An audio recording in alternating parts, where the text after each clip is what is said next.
A United Nations inquiry has found Israeli forces may have committed war crimes and crimes against humanity by targeting unarmed children, journalists, and the disabled in Gaza.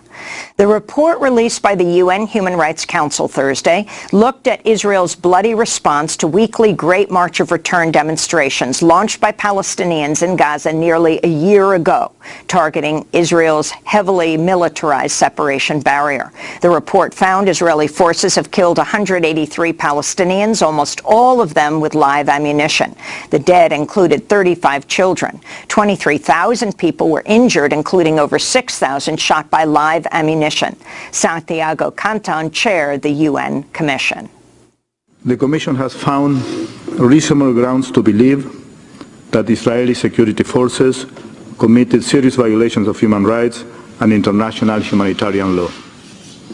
These violations clearly warrant criminal investigation and prosecution, and we call on Israel to conduct meaningful investigations into these serious violations and to provide timely justice and reparations for those killed and injured. Another member of the UN Independent Commission, Sarah Hussein, described how Israeli forces targeted civilians and journalists in Gaza.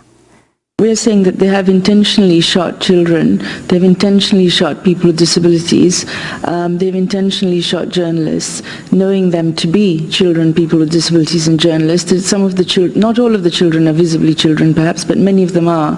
As Commissioner Murungi just said, the journalists were all marked with press vests that we investigated, and the people with disabilities, as I said, a person, a double amputee in a wheelchair, a person using crutches, they were visibly that, and they're being shot at by snipers who also have spotters available with them, who have very high level technology available to see who's out there in the field.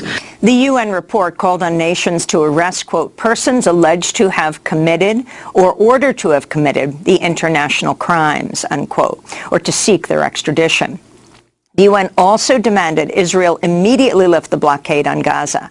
Israel's acting foreign minister dismissed the report as theater of the absurd. However, grieving Palestinians welcomed the report, including Rayada Ayub, whose teenage son Mohammed was killed during the Gaza protests. We are happy that someone is supporting Gaza's children, and we are happy that they are supporting us to defend Gaza's children and youth in Gaza against the crimes committed by the occupation. The UN report was issued Thursday, the same day Israel's Attorney General announced Israeli Prime Minister Benjamin Netanyahu is facing an indictment on charges of bribery, fraud, and breach of trust. And here in New York, scholar Norman Finkelstein, author of many books, including Gaza, an inquest into its martyrdom. I want to go to the acting Israeli Foreign Minister Yisrael Katz responding to the UN Human Rights Council's report. This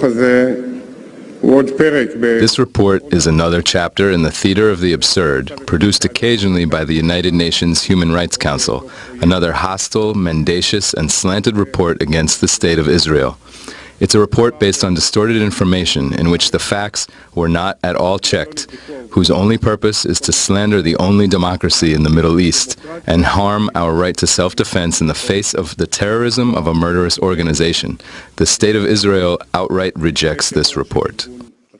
Norm Finkelstein, the significance of Israel saying it rejects the report. Well, Israel has always rejected the reports, whether they come from the United Nations or, more often than not, they come from reputable human rights organizations like Amnesty International and Human Rights Watch, or the Israeli human rights organization B'Tselem. So it's not as if, to use the words of the person you just had on, it's not as if it's a typically mendacious UN report. It's a report that falls in line with the findings of every reputable human rights organization. What most struck you about this report? What most struck me about the report was it was remarkably honest.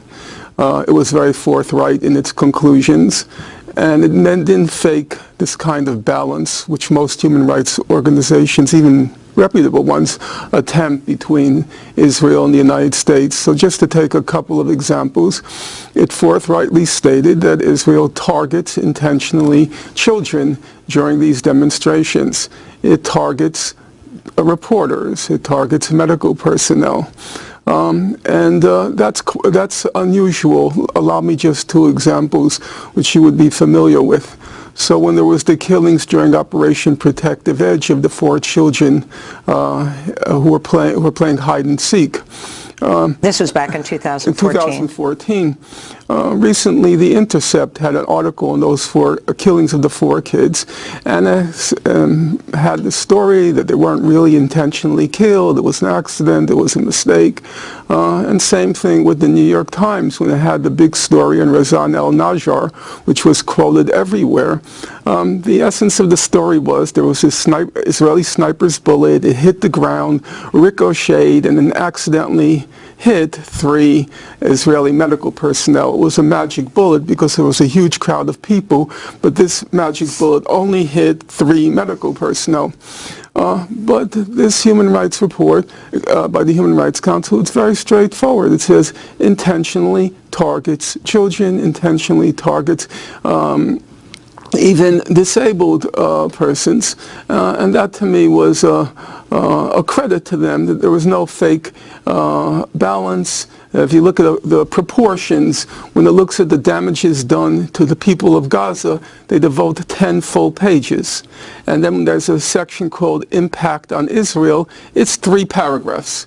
And that's exactly what the reality shows, that overwhelmingly, in fact, virtually entirely, all the infliction of death and destruction is on the Palestinian side. There were, for the period they covered, during the demonstrations, there were no fatalities during the demonstrations, and 4 Israeli soldiers were lightly injured.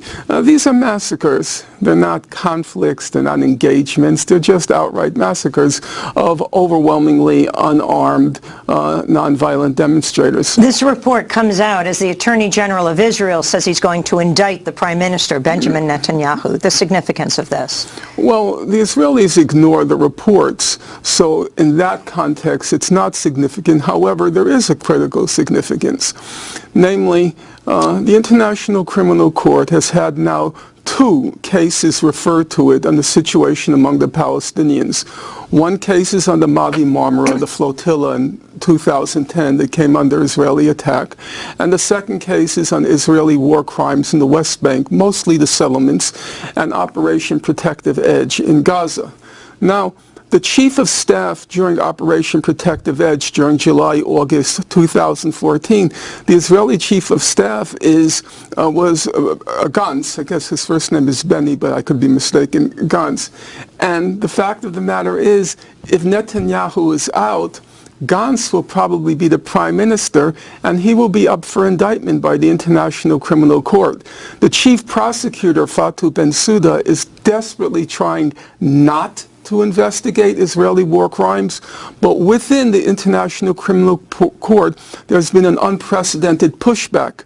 There are large numbers of members of the ICC who say it's time to indict Israel. And the pressure, because of this report, the pressure on Bensouda, Chief Prosecutor Bensouda, is going to be enormous. It's time to indict Israel. And just to be clear, Prime Minister Benjamin Netanyahu, if indicted, as the Attorney General says, is not being indicted for this, but for corruption. That's correct. It's sort of like I said, it's sort of like Al Capone being indicted for tax evasion. In the great scheme of things, that was the least of Capone's crimes, but that's the way the judicial system works. Has the U.S. responded to the report? To my knowledge, the U.S. is not. This is a preliminary report. The full report will come out on March 18th, I think. So this is sort of the what they call like an executive summary. It was 22 pages. I imagine the full report will be considerably larger. Norman Finkelstein, author and scholar. His most recent book, Gaza, An Inquest into Its Martyrdom.